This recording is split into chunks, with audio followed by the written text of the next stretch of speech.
Vem cá, deixa eu te perguntar uma coisa. E aí, você já está gostando de ler a Bíblia? Como é que está a sua leitura bíblica, com essas dicas que a gente já te deu? Eu espero que a essa altura você já seja um apaixonado pela Bíblia, apaixonado pelas Escrituras Sagradas. Se não, tem mais dicas para você. Hoje a gente vai bater um papo então sobre 8 perguntas que você deve fazer ao texto para entender a mensagem bíblica. Antes de tudo, eu queria pedir a você que avaliasse o vídeo aí, deixa o seu gostei. Se você não é inscrito no canal, se inscreve no canal, compartilha esse vídeo com seus amigos aí. Eu tenho certeza que vai abençoar você e um monte de gente aí, que a gente está fazendo com muito carinho, especialmente para servir vocês aí. Legal? Então vamos direto, sem mais delongas, vamos às 8 perguntas, que hoje são 8. A gente fez 2 vezes de 5, agora são 8. E eu espero que você tenha papel e caneta na mão aí, anote as dicas aí que vai ficar bem legal.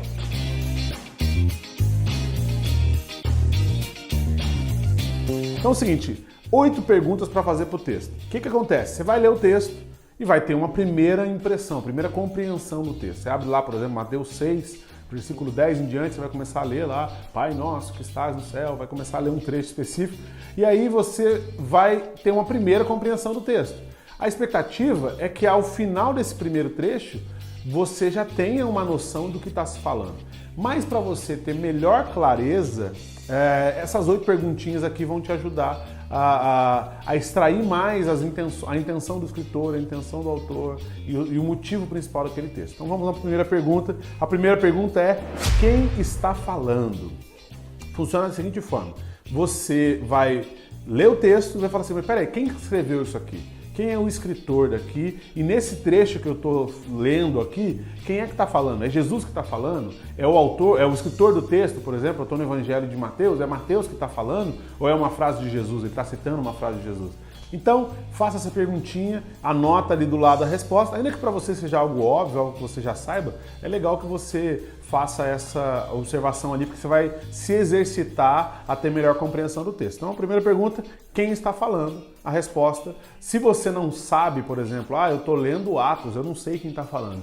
Geralmente, nos primeiros capítulos ali do livro, você consegue discernir quem é o autor, tá? Se você não souber, o bom e velho Google pode te ajudar a dar uma pesquisadinha rápida, você vai encontrar uma informação básica, tá? Eu recomendo só pesquisar essas coisas específicas, que é para você ter a sua própria experiência do texto. A gente já conversou sobre isso, sobre você ter a sua própria experiência de relacionamento com a Bíblia. E a segunda pergunta é a seguinte: para quem ou para que está falando? Todo texto ele tem um propósito e ele tem um objetivo, um alvo a ser alcançado. Por exemplo, se pega o Evangelho de Lucas, capítulo 1, você vai descobrir que Lucas está fazendo um relato histórico para uma pessoa chamada Teófilo. Quem é Teófilo? Não sei, talvez uma pessoa, um conhecido de Lucas, um grego que talvez fosse alguém relevante, ou apenas um amigo pessoal dele, ou então um pseudônimo, alguém que ele inventou ali só para ficar mais fácil a escritura. Não dá para ter toda a certeza, algumas linhas teológicas apontam, mas é só uma observação interessante. Se você pega, por exemplo, o livro de Naum, por exemplo, olha só, talvez você não saiba dessa, sabia que Naum foi escrito para Nínive, a cidade de Nínive? Olha só que interessante. Um texto bíblico, uma profecia bíblica escrita para Nínive. Então é interessante você descobrir isso. Mas tudo isso que eu estou falando aqui não é pesquisa muito profunda, está no texto, tá? Você vai olhar na Escritura Sagrada, vai estar lá escrito para quem está sendo direcionado aquilo. Quando não tiver, como eu falei, um pequeno Google aí pode te ajudar. Legal? Terceira dica é quando está falando, entender a época. Eu li um trecho lá, mas isso aqui foi escrito quando? Antes ou depois de Cristo? Isso aqui foi escrito quando? Na época do apóstolo Paulo ou foi escrito na época do profeta Elias? Entende? Ter uma boa noção da época vai te ajudar a ter melhor compreensão. Porque se você pega um texto que foi escrito na época do exílio de Israel, por exemplo, a época que o povo de Israel estava exilado na Babilônia, ou a época que eles estavam sob o domínio do Império Romano, você vai encontrar diferenças muito grandes no texto, porque as épocas são diferentes. Está falando de, sei lá, 800, 1000 anos de diferença, é muito tempo, tá? Então, ou 800 ou 1000, né? Não é 800 mil. Então, é importante você entender quando está falando, não precisa ser minucioso, olha, está falando no dia 31 de janeiro de 77, não precisa ser isso, mas você pode ter uma vaga noção e quanto mais preciso você for, mais informações você vai conseguir extrair daquele texto, legal? A quarta pergunta que você tem que fazer para o texto é a seguinte: sobre o que está falando? Às vezes a gente lê um trecho e conclui uma coisa completamente diferente porque a gente tinha uma impressão do texto.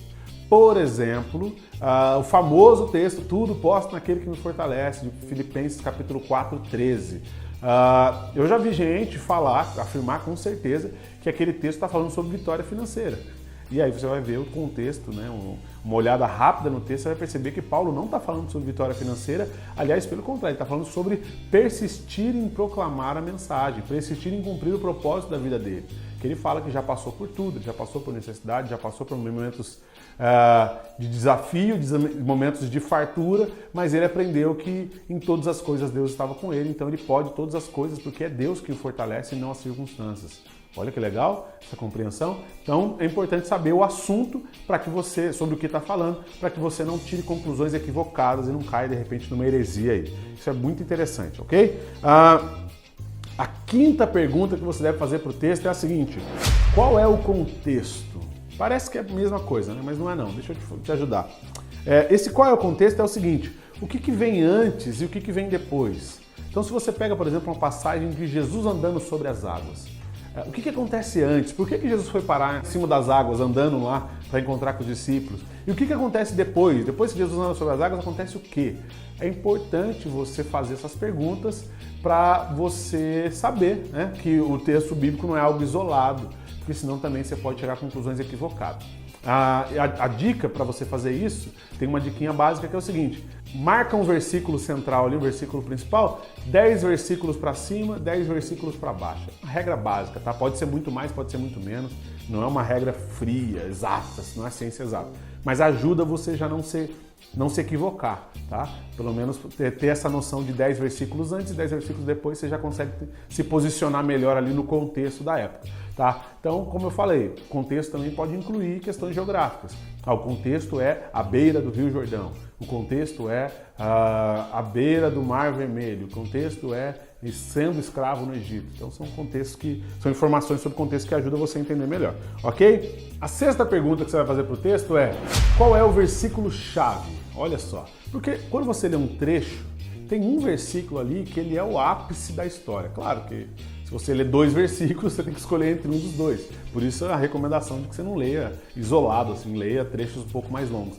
Mas a cada trecho você vai encontrar um dos versículos que traduz melhor o que aquele trecho está querendo dizer. É importante que você consiga discernir ali, mais ou menos, qual é o versículo-chave, porque isso vai te ajudar, qual deles traduz melhor, né, o que esse trecho está dizendo, porque isso vai te ajudar na questão da aplicação. Aliás, falando em aplicação, vamos para a sétima pergunta. E a sétima pergunta é o seguinte: como eu posso, ou melhor, como eu vou aplicar isso na minha vida? Como eu vou aplicar o ensinamento desse trecho bíblico na minha vida, tá? Levando em consideração, é claro que você não está lendo 2, 3 versículos isolados, porque você já foi exortado a não fazer assim, legal? Então, como eu vou aplicar isso na minha vida? Você vai aplicar isso na sua vida como? Vou dar um exemplo. Jesus andando sobre as águas, Pedro vai até Jesus, já falei desse exemplo. Pedro vai até Jesus. Como você vai aplicar isso na sua vida? Vai tentar sair por aí andando sobre as águas?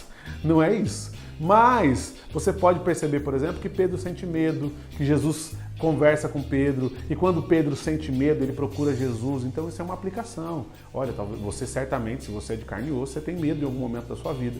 Então, a lição que você tira desse trecho é: puxa, quando eu estiver com medo e o medo estiver me fazendo afundar, eu posso pedir a ajuda de Jesus, porque ele vai estender a mão para mim. Olha que legal, dá uma pregação isso aí, hein? Bem interessante, legal? Então tá várias dicas aí pro pessoal.